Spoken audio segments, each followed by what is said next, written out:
Anyone who does not understand what just happened in the Michigan primaries is not listening to the message of these nominees. They are not advocating anything horrible for the people of this country.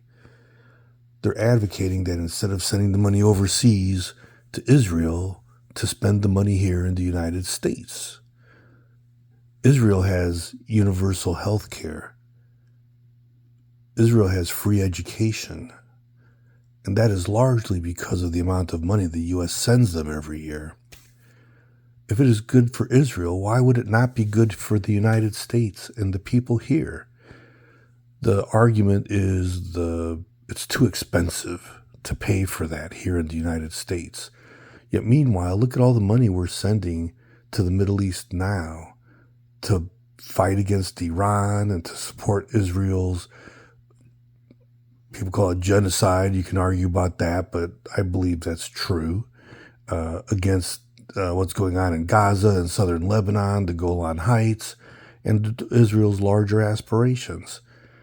Why should we spend our taxpayer dollars supporting that instead of supporting the American people instead? It's not cheap to spend all that money fighting against Iran and supporting Israel. If we just harnessed those funds and spent them here in the United States, we would be better off as a country and as a people. That is not an evil idea. It makes perfect sense, and that is the message they are providing that is resonating with the voters, and that's why so many of these quote-unquote social democrats have won. Look at what Mandami is doing in New York City. Crime is down. The people love him pretty much. The only people who don't love Mandami are the wealthiest people, because he is slowly chipping away at the financial structure that incentivizes hoarding of wealth at the expense of the people. He's spending more money on schools already. He's instituting grocery stores.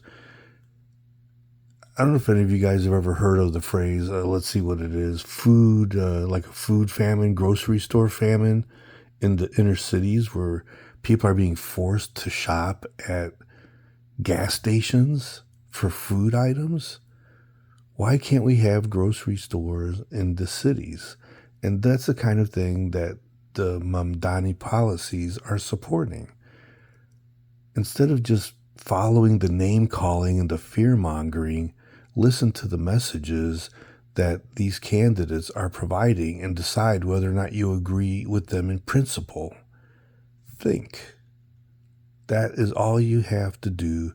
And if you disagree, don't disagree because Abdul El Sayed in Michigan is a Muslim. That is stupid. Listen to what he is saying. Listen to what Mamdani is saying. Listen to what Tallarico is saying. Listen, think about it, and let me know why you think their platforms are bad for the American people. That's all I'm asking. Think.